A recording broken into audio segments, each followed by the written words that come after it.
నేను నాటింటి 10 ఏళ్ళ చెట్లు సార్. నేను ఈ పొద్దు సాగకుండా సార్, పిల్లలను జీతాలు పెట్టి నాతాలు పెట్టి రైతుల ఇళ్ళల్లో పెట్టి నేను సాగకుండా సార్. ఈ పొద్దు నన్ను అన్యాయం చేస్తున్నారు సార్. నేను ఎక్కడ పోయి బతుకోలేదు సార్. నేను ఏం చేయలేదు సార్. నాకు ఆ చెట్లు నాకు ఇదే సార్. ఏడగాని పట్టభూమి కానీ లేదు సార్. నాకు ఇదే సార్ ఉండేది ఆధారు.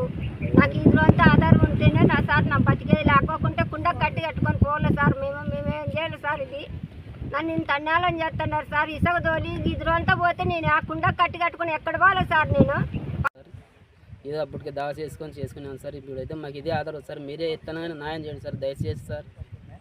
ఎన్ని చెట్లు పోయినాయి? 30 చెట్లు సార్. 30 చెట్లు పోయినాయి సార్. పోయి వీటాచి కింద వేసి పుంజినారు సార్. అది మేము అడ్డం పోతే నీదేమో పట్ట ఉంది తెచ్చుకోపోరా అంటున్నారు సార్. ఎన్ని చెట్లు నువ్వు నాటింది? 30 చెట్లు పోయినాయి సార్. నువ్వు ఎన్ని నాటింది? 400 నాటండి సార్. ఇప్పుడు ఎన్ని ఉన్నాయి? 130 చెట్లు ఉన్నాయి సార్. అన్ని పోయి ఎటు వచ్చి కొట్టుకొని పోయినాయి. ఆడోటి ఉంటే పోయినాయి సార్. ఇప్పుడు మళ్ళీ ఇల్లు పీకెత్తున్నారు సార్. ఇల్లు పీకేయలేదు, ఏడొచ్చి